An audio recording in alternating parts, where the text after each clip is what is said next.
Case ದರ್ಶನ್ಗೆ ಸುತ್ತುಕೊಂಡದ್ದು ಕೇಶವಮೂರ್ತಿಯಿಂದ. Keshavamurthy A16 ಆರೋಪಿ. ಪ್ರಕರಣದಲ್ಲಿ ಮೊದಲಿಗೆ ದರ್ಶನ್ ಹೆಸರನ್ನ ಬಾಯ್ಬಿಟ್ಟಿದ್ದೇ ಈ ಕೇಶವಮೂರ್ತಿ.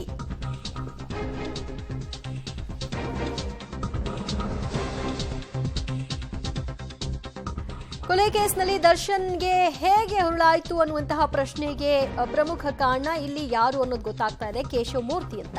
ಪ್ರಕರಣದಲ್ಲಿ ಮೊದಲಿಗೆ ದರ್ಶನ್ ಹೆಸರನ್ನ ಬಾಯ್ಬಿಟ್ಟಿದ್ದೇ ಈ ಕೇಶವಮೂರ್ತಿ.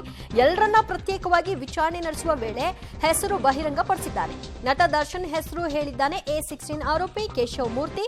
ಪೊಲೀಸರ ವಿಚಾರಣೆ ವೇಳೆ ಹೇಳಿಕೆ ಕೊಟ್ಟಿದ್ದ A4 ರಾಘವೇಂದ್ರ.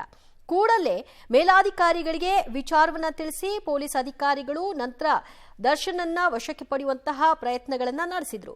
ಆದರೆ ಆರಂಭದಲ್ಲಿ ಯಾರೂ ಕೂಡ ತನ್ನ ಹೆಸರಾಗ್ಲಿ ಪವಿತ್ರ ಗೌಡ ಹೆಸರಾಗ್ಲಿ ಬಾಯಿ ಬಿಡಬಾರ್ದು ಅನ್ನುವಂತಹ ತಾಕೀತನ್ನ ದರ್ಶನ್ ಮಾಡಿದ್ರೂ ಕೂಡ ಯಾರು ಮೊದಲೇದಾಗಿ ಹೆಸರು ಬಾಯಿ ಬಿಟ್ಟಿದ್ದು ಅಂತ ಪತ್ತೆ ಹಚ್ಚಿದಾಗ ಇನ್ವೆಸ್ಟಿಗೇಷನ್ ಅಲ್ಲಿ ಕೇಶವಮೂರ್ತಿ ಮೊದಲೇದಾಗಿ ಹೆಸರನ್ನ ಹೇಳಿದ್ದಾನೆ. ಆ ನಂತರದಲ್ಲಿ ರಾಘವೇಂದ್ರ ಹೇಳಿರೋದು.